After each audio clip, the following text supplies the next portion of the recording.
Ok, hoje nós vamos iniciar o segundo livro de Samuel.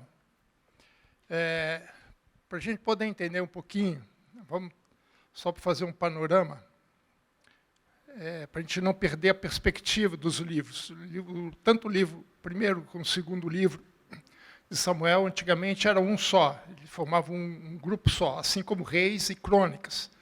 Mas, segundo a história conta, quando foi traduzido esses textos para o grego, cerca de 200 anos antes de Cristo, no Egito, por 72 sábios hebreus, traduzido que deu a Septuaginta, a versão de 70, eles dividiram para facilitar a tradução e o manuseio dos livros, já que naquela época os livros não eram como hoje em folhas, eram pergaminhos, eram rolos que eram muito mais difíceis de lidar com eles.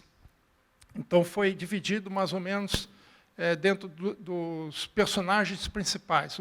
O primeiro livro de Samuel, nós temos a transição do período dos juízes, com os dois últimos juízes, Eli e Samuel, e a introdução da monarquia com o primeiro rei, que foi Saul.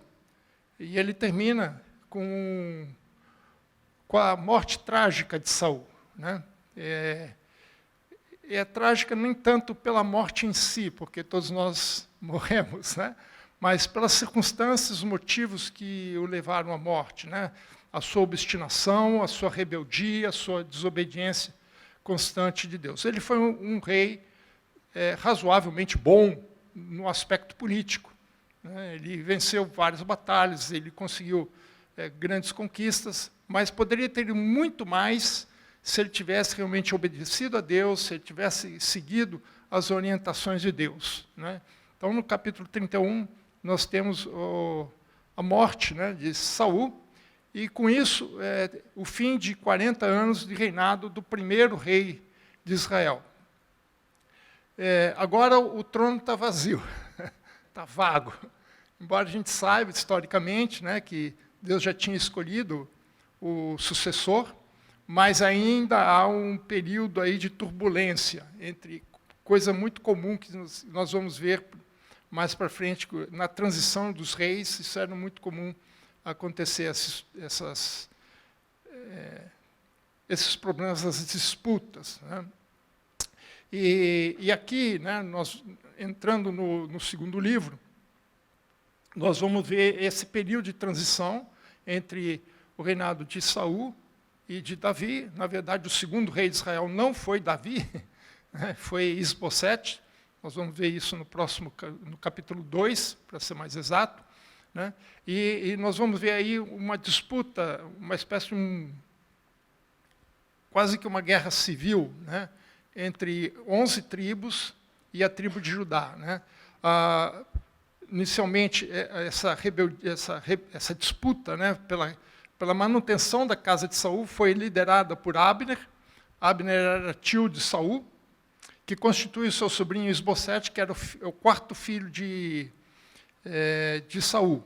3 já tinham morrido na guerra, Aí já é mais uma prova que aquela entidade que aparece lá no capítulo 28 não era Samuel, porque diz que todos os filhos iriam morrer com ele, e não morreu, um deles, inclusive, sucede. Possivelmente ele não foi para a guerra exatamente para que um dos filhos sobrevivesse, isso era uma estratégia, isso até hoje algumas pessoas fazem isso, mantém seguro um para que não morra todo mundo. Várias empresas, quando a diretoria ou a presidência precisa viajar, não viajam os dois, o presidente e o vice-presidente, no mesmo avião. Eles vão em aviões diferentes, exatamente para evitar qualquer problema. E, do outro lado, tem a casa de Davi, liderado por Joabe. Joabe era sobrinho de Davi, filho da irmã mais velha de Davi, e que constitui Davi como rei sobre a casa de Judá, enquanto Abner constitui Isbosete como rei sobre as demais tribos, as 11 outras tribos de Israel. Judá não aceitou essa liderança, até porque eles já sabiam que era Davi mesmo, e eles tiveram grandes problemas entre as duas casas, historicamente, então eles não aceitaram muito essa liderança, resolveram seguir Davi. Essa disputa se estende por mais ou menos 2 anos, isso nós vamos ver no capítulo 2 e no capítulo 3 de 2 Samuel, e termina com o assassinato de Isbosete no capítulo 4. E aí, no capítulo 5, aí as demais casas, né, resolvem procurar Davi e constituir o rei. A partir de então, ele, já com 30 anos de idade, então ele assume definitivamente todo o reinado de toda Israel, reunifica Israel. Então, o segundo livro de Samuel, ele vai relatar-nos a ascensão de Davi ao trono e fazer uma perspectiva, logicamente não total, mas uma perspectiva resumida, né, dos 40 anos do seu reinado. Termina com a sua morte, né, e no início do próximo livro, que é o de Reis, vem o seu sucessor, que é Salomão.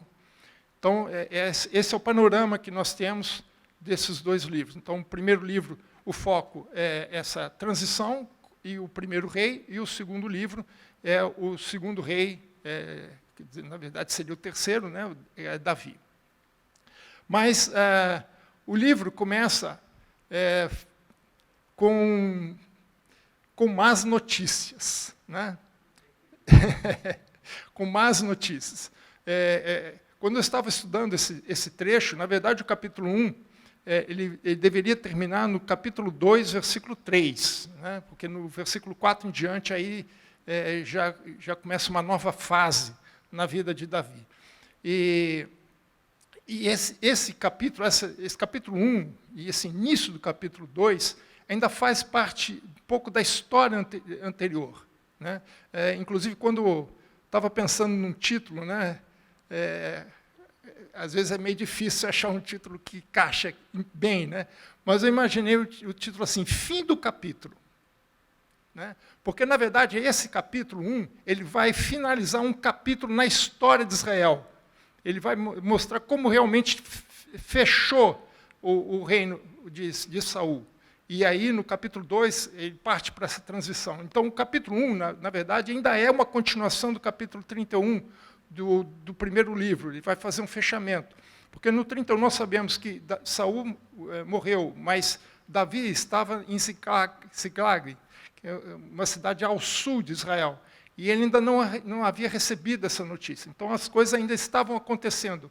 Né? Então, esse capítulo é essa fase de fechamento desse ponto, e começa uma nova fase, um novo capítulo na história de Israel, a partir do capítulo 2, é o que nós vamos ver a partir da semana que vem. Mas, infelizmente, esse capítulo começa com más notícias. Né? Então, vamos ler, primeiramente, o versículo 1 e 2.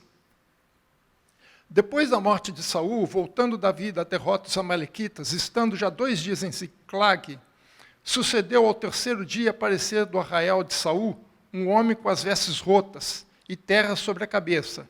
Enxergando ele a Davi, inclinou-se, lançando-se em terra.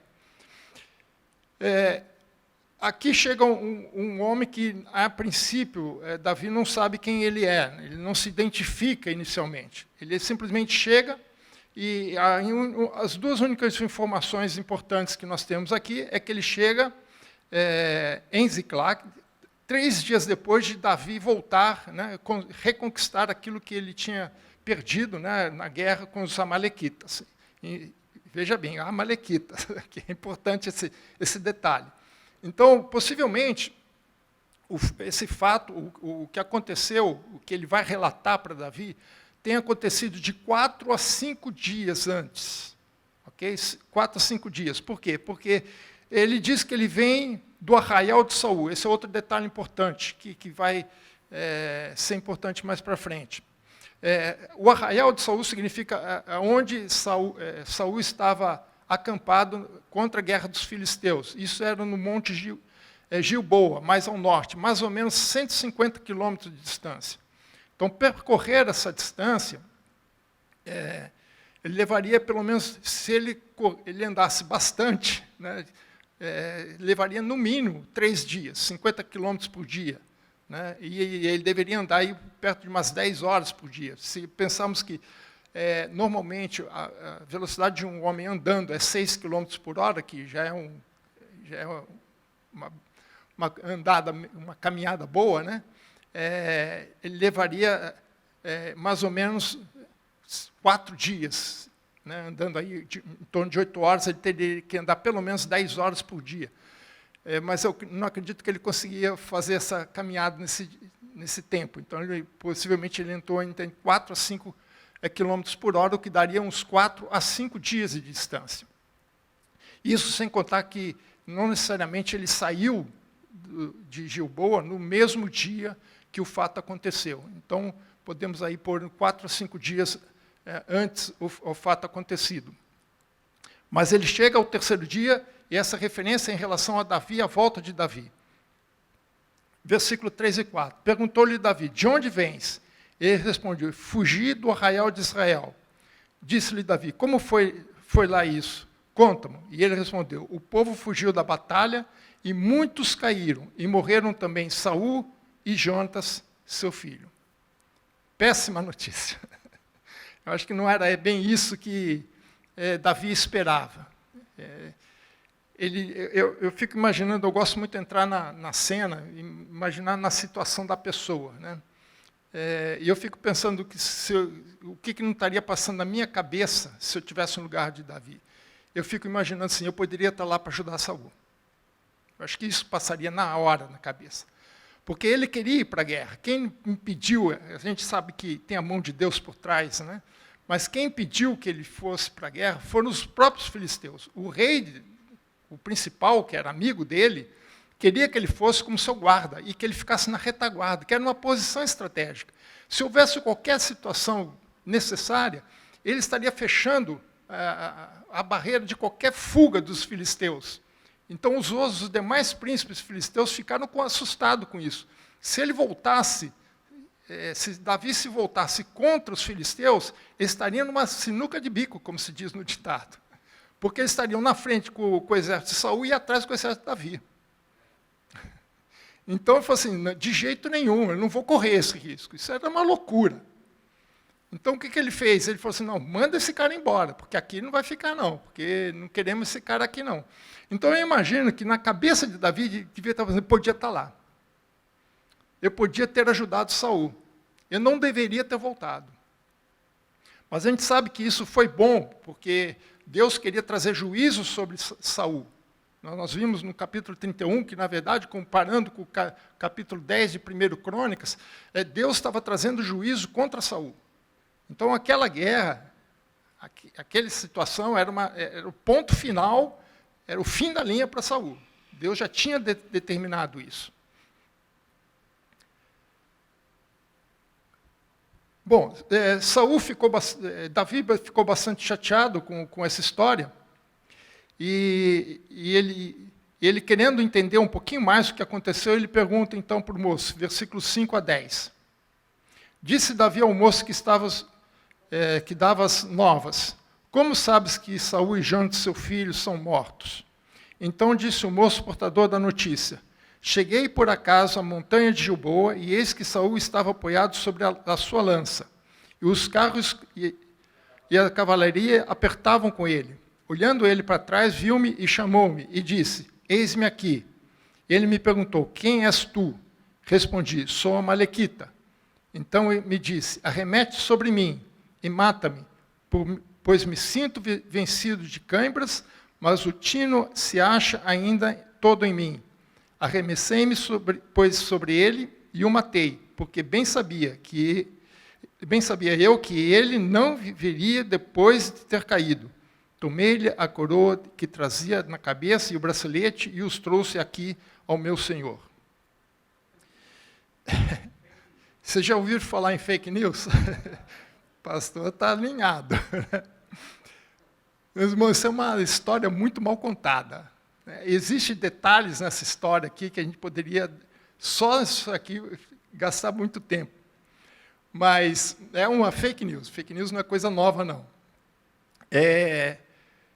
O grande problema, que eu acho que inicial em relação a essa história, é que ele se define, ele se identifica como Amalequita. Isso era um problema.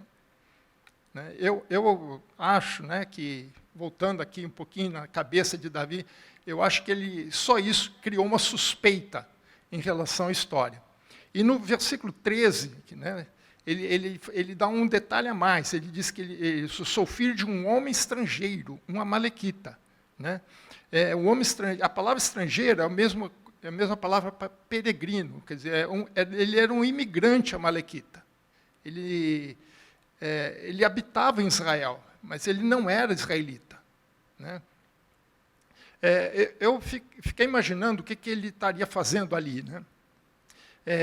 Eu acho que ele, na verdade, ele não estava ali com Saul, com Davi, né, em Ziclague, à toa. Né? Ele foi uma coincidência. Isso é a minha impressão que eu tenho. Né? Por quê? Porque eu acredito que ele estava voltando para o seu povo. Os amalequitas, se vocês quiserem depois ver lá em Números 13, né, 29, eles habitavam no Negueb, ao sul de Israel. Não foi à toa que Ziclague ficava ao sul e os amalequitas atacaram o sul de Israel, porque eles moravam ali. Né? E eles eram alinhados, eles eram aliados dos filisteus. Então, isso era uma suspeita grande, isso já surgiu alguma coisa assim na cabeça de Davi. Então, era possível que ele estivesse voltando para o seu povo, né? E que quando ele passou pela região, porque ele tinha que passar, né? Ele deve ter imaginado, falou, poxa, acho que em vez de voltar para o meu povo, eu acho que eu vou me aproveitar da situação, achando que ele ia ganhar alguma coisa. Então, eu imagino que ele tivesse alguma coisa nesse sentido, né? Pensando em se aproveitar da situação, mas que não fosse realmente essa a intenção dele, mas que ele tenha passado por ali mais por uma coincidência. Né? Mas ele fala alguns detalhes importantes aqui. Primeiro, no versículo 6, ele falou assim, cheguei por acaso. Né? Olha, ninguém chega numa guerra por acaso. Né? E a história dele, né, não bate com a situação que está no capítulo 31. Né? As circunstâncias são diferentes. Por exemplo, no capítulo 31, Saul estava cercado por flecheiros filisteus. Né? E ele teve medo de cair na mão dos filisteus. E o segundo detalhe, que ele pede para o seu escudeiro matá-lo, porque ele tinha medo de cair na mão dos filisteus e ser humilhado pelos filisteus. Né? Quando o seu escudeiro recusa, né, ele se mata, ele se lança sobre a própria espada. Né? O texto no capítulo 31 é muito claro, ele dá a impressão, pela maneira como ele é descrito, parece que ele apoiou a espada em algum lugar, ou no próprio chão, ou em alguma pedra, alguma coisa assim, e se lançou sobre ela. Porque ele não tinha força simplesmente para ele enfiar a faca, fazer o harakiri, como falam os japoneses. Né? Ele não tinha essa força, então ele se lança, ele se joga. Ele era um homem de 2 metros de altura, mas ele estava cansado pela luta. Aqui no capítulo 1, ele fala ao contrário, que ele estava cercado de carros e cavaleiros. Isso aqui, irmãos, deve ter voltado da outra suspeita para Davi. Por quê? Os filisteus, eles tinham um armamento muito bom, eles tinham equipamentos bélicos muito bons, muito melhores que Israel. Não era só em número de pessoas, mas em equipamentos. Nós lemos lá em Samuel, lá no início, que Israel não tinha espadas. Aquela situação de Jonatas, que ele enfrenta um grupo de 20 filisteus, né? Só ele tinha espada. Só tinha 2 espadas no meio do exército. O dele, de Jonatas, e de seu pai, Saul. Então, quando Saul vai para a guerra, enfrentar, ele não poderia enfrentar no vale, que era o vale de Jezreel, ao pé na montanha de Gilboa. Então, para ele ter alguma vantagem, para ele poder eliminar algumas vantagens dos filisteus, ele tinha que subir a montanha. E isso é coerente com o capítulo 31, que ele fala dos flecheiros. Os flecheiros não estão em carros. Então, ele sobe na montanha, ele tenta trazer os filisteus para a montanha para ver se ele tem alguma vantagem na montanha, eliminando os carros e os cavaleiros. Agora, ele está dizendo que não, que ele estava no chão, ele estava em Jezreel, ele estava no vale. Isso, como Davi era um homem de guerra e conhecia Saul, sabia que o Saul era um homem de guerra, Saul não iria arriscar a sua vida e todos os seus soldados, seu exército, lutando em uma situação de desvantagem. Ele entendia isso. Né? Então, isso não batia. A história começa a não bater. Não porque ele soubesse da história real, porque ele está recebendo a história agora, mas pela lógica, que como Davi conhecia a história, conhecia Saul, conhecia as táticas de guerra, ele falou assim, isso não faz sentido. Seria uma loucura. E depois ele fala que ele estava cansado e com cãibras. A palavra cãibra está correta, a tradução, mas ela também pode ser traduzida como angústias ou dores. Ele devia estar cansado da guerra, né? Ele viu os filisteus chegando, né? E ele não quis novamente cair na mão, mas ele não dá essa desculpa. Ele dá a desculpa que ele está cansado, com cãibras ou com dores, com angústias, e que ele queria dar um fim no seu problema. Na verdade, aqui o foco é outro. Né? Ele queria se livrar de um problema. Ele não era cair na mão dos filisteus, era livrar da dor. Ele queria se livrar da dor. Né? E ele não sabe o que fazer, então ele vê alguém por trás, ele vê um rapaz, e ele pergunta quem ele é, ele fala que ele é amalequita. Né? E aí ele pede para ele matá-lo, né? E ele vai lá e toma. E aqui é um outro problema sério. Né? Quando ele fala que ele é amalequita, aí a história fica mais complicada ainda, porque os amalequitas eram inimigos de Israel.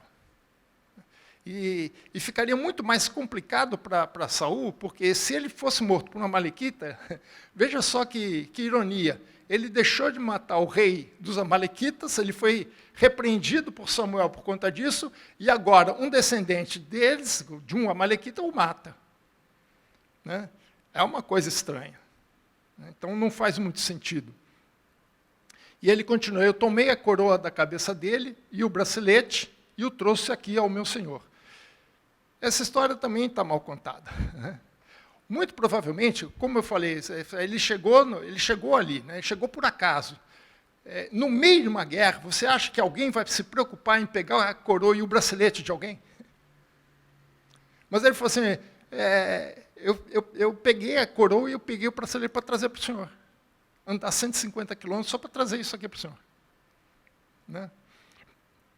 O mais possível, o mais provável, irmãos, é que ele tenha estado ali à procura de saque, saquear. A guerra, pelo menos naquele ponto, naquela região, já devia... Porque se os cavaleiros estavam chegando, se ele se atrasasse em querer pegar alguma coisa, ele poderia ser morto. Porque os filisteus não iam distinguir, não iam saber se ele era um hebreu, um israelita, ou se ele era um amalequita. Para ele, está na guerra. Eu sei que não é filisteu. Né? Os filisteus tinham o seu exército, cada um sabia quem era quem. Ah, não é filisteu, tchau. Ele não ia, ninguém ia, você se arriscaria. Então, possivelmente, a guerra ali naquele ponto, a batalha naquele ponto já tinha passado. Talvez ele tenha ido até no dia seguinte. No capítulo 31, versículo 8, fala que os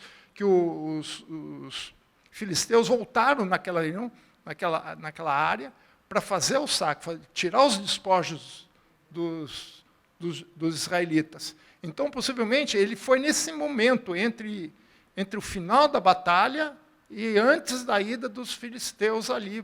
E aí ele aproveitou e pegou. Tanto que eles encontram, né, os filisteus encontram Saul morto ali. Né? Então, possivelmente, ele foi lá para fazer despojo. Ele não estava com a intenção de se preocupar com Davi. Ele foi lá para saquear o que ele podia.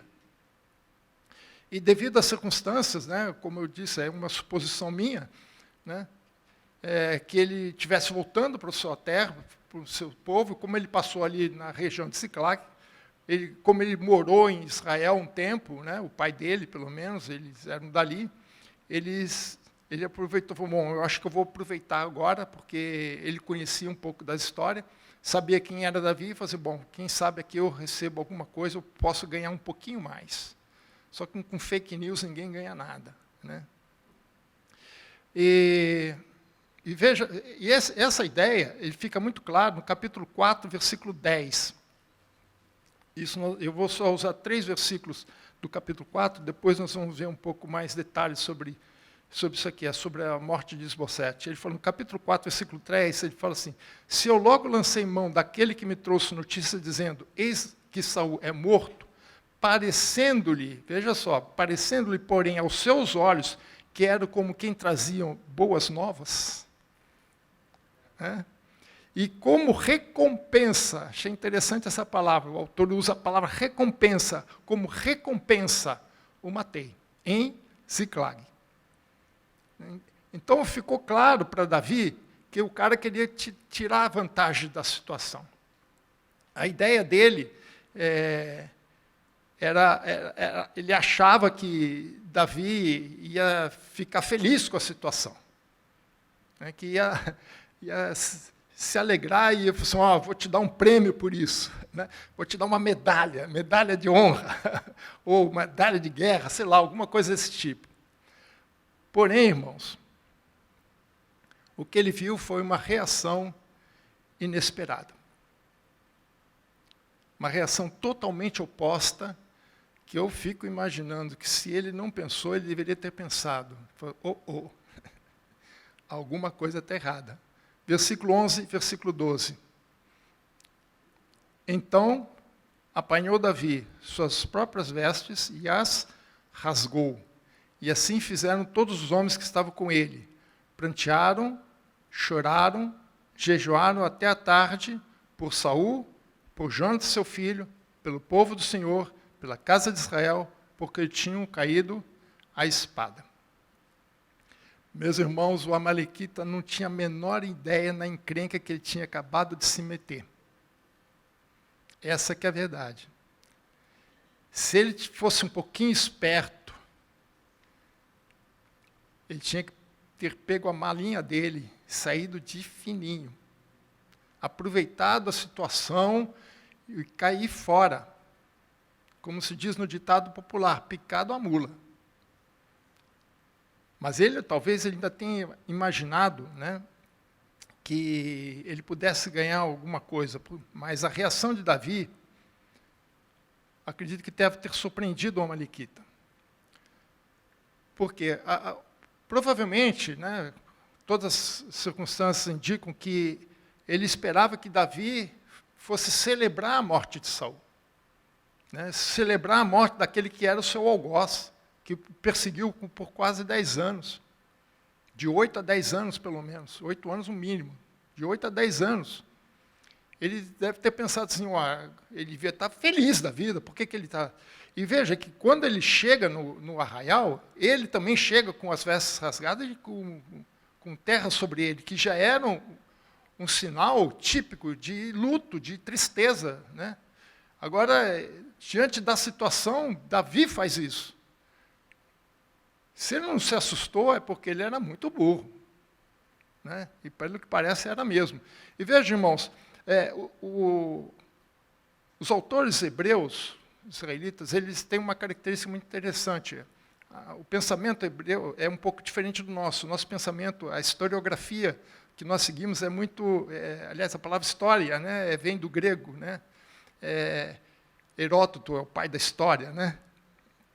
Ele tem um foco diferente, ele busca relatar fatos. O hebreu não, ele procura trazer as ideias, ele é um foco diferente do nosso, né? E quando ele coloca a ordem dos fatos de uma maneira, é porque ele quer transmitir uma ideia. A gente também faz isso, mas no hebreu isso é mais acentuado. As ideias são mais importantes que os fatos. Por isso que, às vezes, os fatos não são tão precisos quanto a gente... Como o pastor Fernando falou hoje de manhã, né? A gente não pode olhar os fatos históricos, principalmente da história de Israel, com os olhos do século XXI, como o nosso pensamento filosófico, né? Aristotélico, né? Cartesiano. É diferente, né? Tem que entender o contexto aqui. Mas veja só, por que eu estou falando isso? Porque veja como é que o historiador segue o fato. Ele fala, jejuaram, eles prantearam, choraram, jejuaram até a tarde, por quem? Primeira pessoa que ele coloca, Saul. Para ele entende que para Davi a pessoa mais importante ali era Saul. Depois, Saul porque era o rei, o ungido de Deus. Né? Segundo, era Jonatas, e ainda faz questão de escrever seu filho. E Jonatas aqui tem duas razões. Aqui, nesse texto, aqui, a principal ideia é que Jonatas era o sucessor, ele era o filho mais velho, ele era o sucessor. Quer dizer, a ascendência, né, ao trono estava quebrada. Quer dizer, o rei morreu e o herdeiro também morreu. E veja que ele não colocou os outros dois irmãos. Saul tinha 4 filhos. Só colocou o primeiro, os outros 2 não. Quer dizer, os outros 2 não tinham importância para ele, para o historiador. Né?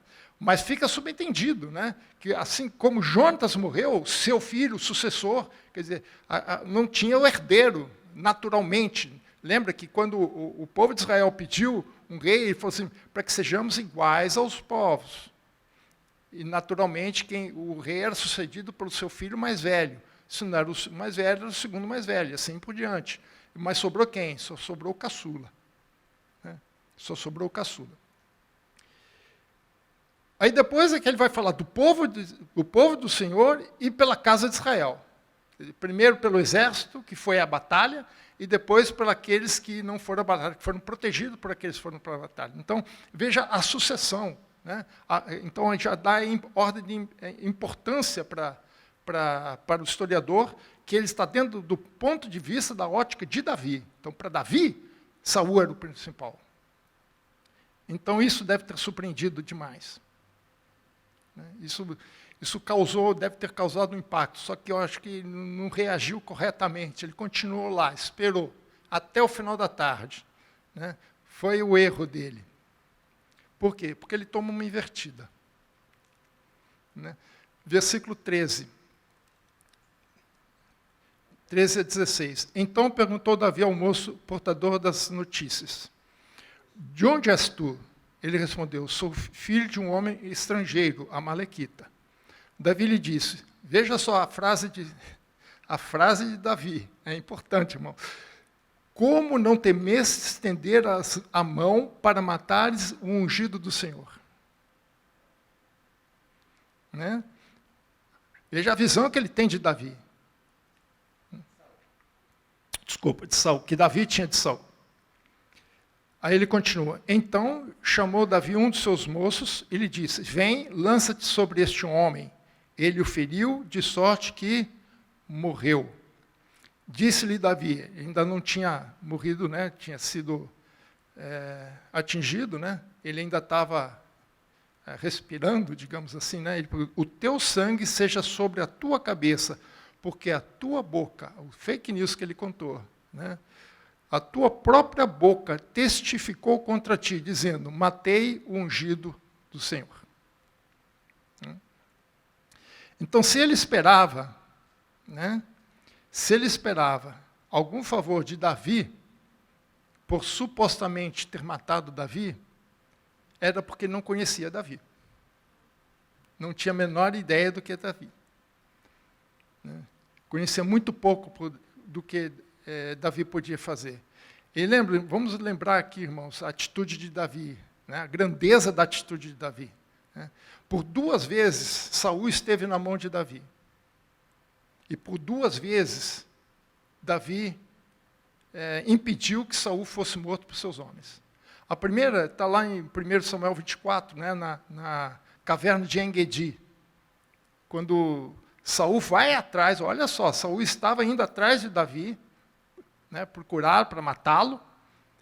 Teve um momento lá que deu alguma coisa no seu estômago, né, seu intestino, precisou usar o banheiro. Ele entrou numa caverna, só que ele não sabia lá que tinha 400 homens lá dentro, todos de Davi. E o pessoal instigando Davi, não, vai lá, Deus colocou na tua mão, aproveita agora, mata o cara, Vamos resolver isso logo. Né? Lembra que quem estava atrás de Davi também estava atrás dos amigos de Davi. Né? A gente conhece a história. Mas ele não teve coragem. Ele falou, de jeito nenhum, jamais lançarei mão sobre o ungido do Senhor. E a segunda vez foi em Áquila, né? Em 1 Samuel 26, quando todo o exército, novamente, estavam atrás de Davi, sempre na procura de Davi, né? Eles estavam dormindo à noite, com 3.000 homens, e Davi vai lá no meio do acampamento deles, pega a lança, pega o cantil dele, né? Leva, e o seu sobrinho, né, falou assim, vamos matar esse cara, deixa que eu mato. Né? Vai ser um lance só, vou dar uma estocada só, não precisa nem da segunda. O cara não vai nem saber o que aconteceu com ele. Davi falou, de jeito nenhum. Não vou lançar a mão em cima. E é interessante que essa mesma decisão, ele vai tomar no capítulo 4, com Isbosete. Nós lemos o versículo 10. Vamos ler os versículos 11 e 12, porque no versículo 10 ele cita essa condição. E no versículo 10 e 11, ele vai tomar o mesmo tipo de atitude, para a gente ver o caráter, né, de Davi. Né? Capítulo 4, 2 Samuel 4, 11 e 12. Né? No versículo 10 ele fala sobre essa situação e depois ele diz assim, muito mais há perversos que mataram um homem justo em sua casa, no seu leito. Agora, pois, não requeriria eu o seu sangue das vossas mãos e não vos exterminaria da terra? Deu Davi ordens aos moços e eles os mataram, tendo-lhes cortado as mãos e os pés e os penduraram junto ao açude de Hebron. Tomaram, porém, a cabeça de Isbosete e o enterraram na sepultura de Abner em Hebron, que era a sepultura da família. Foi a mesma coisa, os caras mataram Isbosete, assassinaram Isbosete, foram lá falar com Davi, achando que Davi ia parabenizá-los e condecorá-los por isso. Mas a atitude de Davi não era essa. Davi não permitia esse tipo de situação. Então ele foi extremamente coerente. Com isso ele toma uma grande invertida. Ele que esperava ganhar alguma coisa, ele ganhou, mas não o que ele esperava.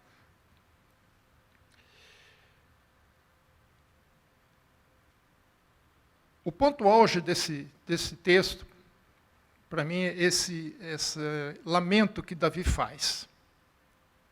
Né? Só isso já merecia um estudo mais detalhado, mas eu vou querer só ler o texto e destacar 4 ensinamentos, né? 4 destaques importantes, pontos importantes sobre a atitude de Davi, que ele demonstra através desse lamento, né? dessa elegia, né? a esses homens. Versículo 17. Pranteou Davi a Saul e Jonatas, seu filho, com esta lamentação, determinando, olha só que interessante, determinando, né, que fosse ensinado aos filhos de Judá o hino ao arco, que está escrito no livro dos justos. Esse livro não tem na Bíblia, mas ele já é citado lá em Josué, capítulo 10, se não me engano. Era um livro conhecido na época. Ele diz assim, versículo 19, a tua glória, ó Israel, foi morta sobre os teus altos. Como caíram os valentes? Não os noticieis em Gate, nem publiqueis nas ruas de Asquelon, para que não se alegrem as filhas dos filisteus, nem saltem de contentamento as filhas dos incircuncisos. Montes de Gilboa, não caia sobre vós nem orvalho, nem chuva, nem haja aí campos que produzam ofertas, pois neles foram profanados o arco dos valentes, o escudo de Saul, que jamais será ungido com óleo, sem sangue dos feridos, sem gordura dos valentes, nunca se recolheu o arco de Jonatas, nem voltou vazia a espada de Saul. Saul e Jonatas, queridos e amáveis, tanto na vida como na morte, não se separaram. Eram mais ligeiros que as águas e mais fortes que os leões. Vós, filhos de Israel, chorai por Saul, que vos vestia de rica escarlata, que vos ponha sobre os vestidos adornos de ouro, como caíram os valentes no meio da peleja. Jonatas sobre os montes foi morto, angustiado estou por ti. Meu irmão Jonatas, tu eras amabilíssimo para comigo, excepcional era o teu amor, ultrapassando o amor das mulheres. Como caíram os valentes e pereceram as armas de guerra.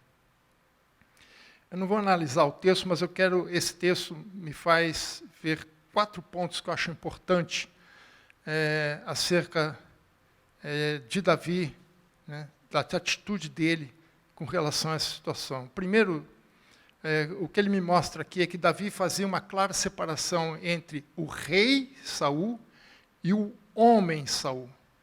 Né? Ele fazia, você veja que ele sempre, quando ele sempre se refere a Saul, ele sempre se refere a ele como um rei, como ungido do Senhor, como líder da nação. Né? Isso, para mim, ele fortalece a própria monarquia. Lembra que ele nasceu já na monarquia, ele não nasceu no período dos juízes. Ele nasceu quando Saul tinha 12 anos de reinado. Né? Já tinha 12 anos o reino de Israel. E ele fazendo isso, ele fortalece a monarquia como instituição. Porque o rei ele é muito mais do que uma pessoa. O rei passa, mas a pessoa que ocupa o reino, o trono, passa. Né? Mas a monarquia não passa. A instituição do rei não passa. Ele tem que ser valorizado, ele tem que ser dignificado. Né? É isso que Pedro fala em 1 Pedro 2,17. Né? 1 Pedro 2,17, ele fala assim, tratai todos com honra. Né? Amai os irmãos, temei a Deus, honrai ao rei. Ah, pastor, mas o cara é mau caráter.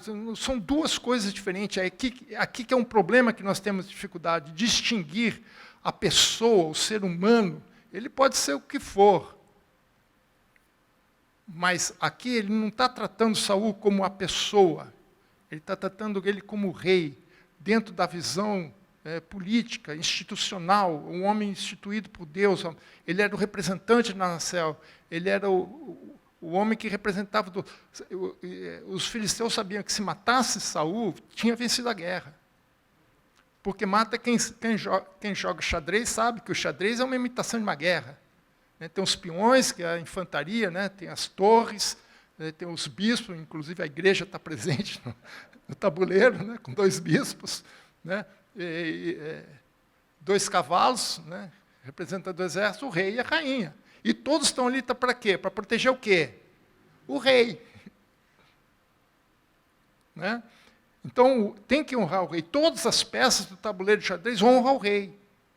Porque o rei é a instituição, ela representa a instituição, representa a nação. Ah, o cara é mau cara. Aí você está falando da pessoa, você não está falando da instituição.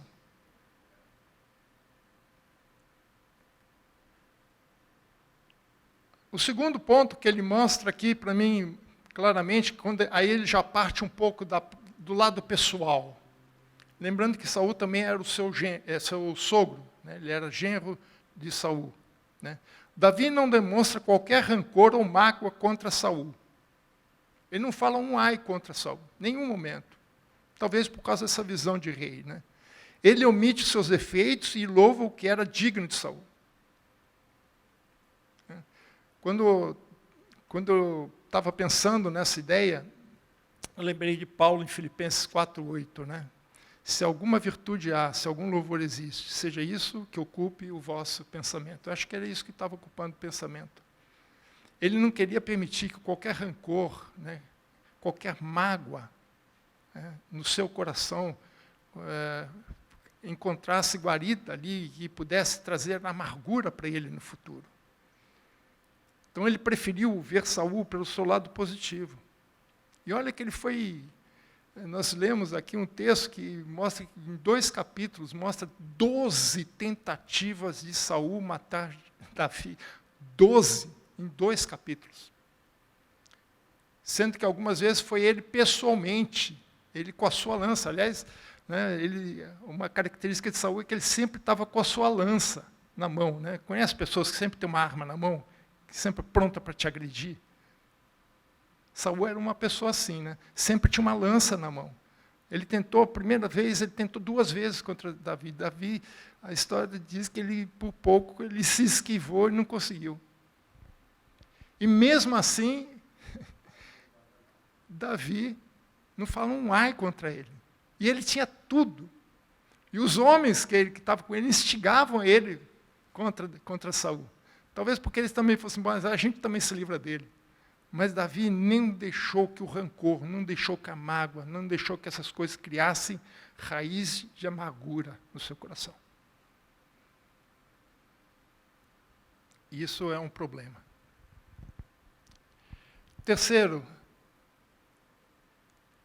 Davi lamenta profundamente a morte do seu melhor amigo, Jonatas, né, a quem chama de irmão, no versículo 26, e com quem tinha alianças com ele. Né? Eu coloquei aqui uma aliança, mas na verdade ele tinha umas 3 alianças, ele tinha feito umas 3 alianças. Ele diz que ele fala, amabilíssimo para comigo. Né? Aí fala assim, excepcional era o teu amor, ultrapassando o amor de mulheres. Não tem nada a ver com homossexualismo, não, irmãos. O verbo amar aqui é o mesmo que está lá em Deuteronômio 6:5, né? Amar a Deus sobre todas as coisas. É o mesmo verbo que usa para que Deus amou Israel. É o mesmo verbo, não tem nada com homossexualismo. Ele só está falando dentro da qualidade, do tipo de amor, né, para com ele, que era mais importante para ele, o amor de Jonatas, porque afinal na guerra não é uma mulher que vai te ajudar. Né? Na guerra você precisa ter um companheiro de guerra. Né? Não é nenhum feminismo aqui, mas entendem. Mas eles tinham... Jonatas foi o cara que acolheu Davi. O cara que ajudou. Jonatas colocou a sua própria vida em risco para ajudar Davi. Quantas pessoas fazem isso? O próprio pai tentou contra ele, porque ele defendeu Davi. Aliás, qualquer um que defendesse Davi estava morto. Não é à toa que os homens deles queriam matar Saul logo. Porque a vida deles também estava correndo perigo. Lembra do que aconteceu com os sacerdotes? Né? Porque um sacerdote ousou ajudar Davi. Ele foi lá, matou todo mundo, e não matou só os sacerdotes, mais de 80 sacerdotes. Foi lá na cidade e fez um extermínio na cidade, matou as esposas, os filhos, matou tudo.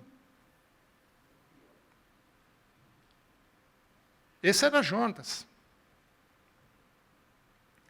E o mais bonito, se isso fosse pouco, Davi presta tributos àqueles que deram as suas vidas pela nação. Por 3 vezes ele fala assim, como caíram os valentes.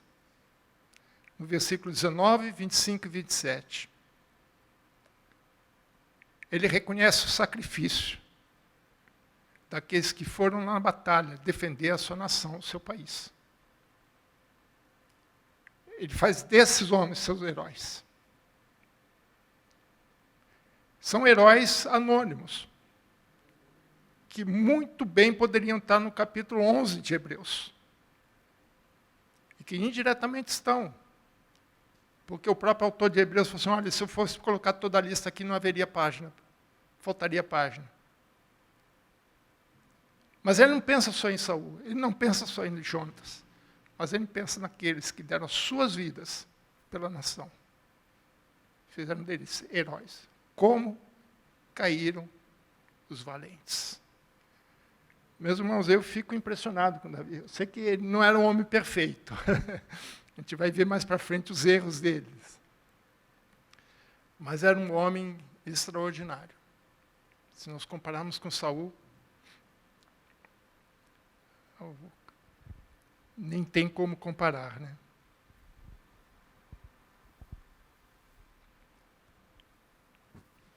Essa lamentação é um grande tributo a esses que deram as suas vidas pela nação. Mas, como eu disse, o capítulo dessa história vai terminar no capítulo 2, versículo 1 e 3. Depois disso, consultou Davi ao Senhor, dizendo, subirei a alguma das cidades de Judá? Respondeu-lhe o Senhor, sobe. Perguntou Davi, para onde subirei? Respondeu, para Hebrom. Subiu Davi para lá, e também as suas 2 mulheres, Ainoã, a Jezreelita, Abigail, filha de Nabal, o Carmelita, Fez Davi subir os homens que estavam com ele, cada um com a sua família, habitaram nas aldeias de Hebrom. Aqui acaba esse capítulo. Né? Porque Hebrom, né? Hebrom pertencia a Calebe. Ele foi dado a Calebe lá no capítulo 14, versículo 13 de Josué. Né? Deus tinha prometido a Calebe, que era um judeu, né? Filho de Jefoné. E Ziclac e Hebrom são mais ou menos 42 quilômetros, não era muito longe. Mas tinha duas razões especiais por essa cidade. Primeiro, que era uma cidade estratégica pela sua localização. Quando a gente olha o mapa, a gente vê que a localização dele era bem estratégica dentro da tribo de Judá, né? Não de todo Israel, mas dentro da tribo de Judá. Hebrom era uma cidade importante, estrategicamente importante. Então, ficar ali seria bom para Davi, para começar o seu reinado ali. Foi a capital, né? A primeira capital foi Gibeá, com Saul, e agora Hebrom com Davi. E também tem um significado especial, porque ali fica o campo de Macpela, onde Abraão, Sara, Isaac, Rebeca, Jacó e Lia foram sepultados. Então, tem um significado histórico também para eles. A morte de Saul, apesar de ter trazido um profundo pesar para Davi, também trouxe um certo alívio, né? Apesar de tudo, trouxe um alívio. Porque pela primeira vez em 10 anos, Davi e os seus homens não eram mais fugitivos. Acabou a fuga. Já não havia mais motivo para eles se refugiarem, principalmente ali entre os filisteus. Ele sabia que dali para frente a coisa ia complicar. Apesar que Ziclac continuou na mão dos judeus. Né? E agora era a hora de voltar para casa. Então, por isso que aqui é que acaba um capítulo importante. E vai começar, a partir do versículo 4, um novo capítulo na história de Israel. Um novo capítulo na história de Davi. Amém? Essa é a história. E agora começamos uma nova fase com Davi. Amém? Deus abençoe. Pastor.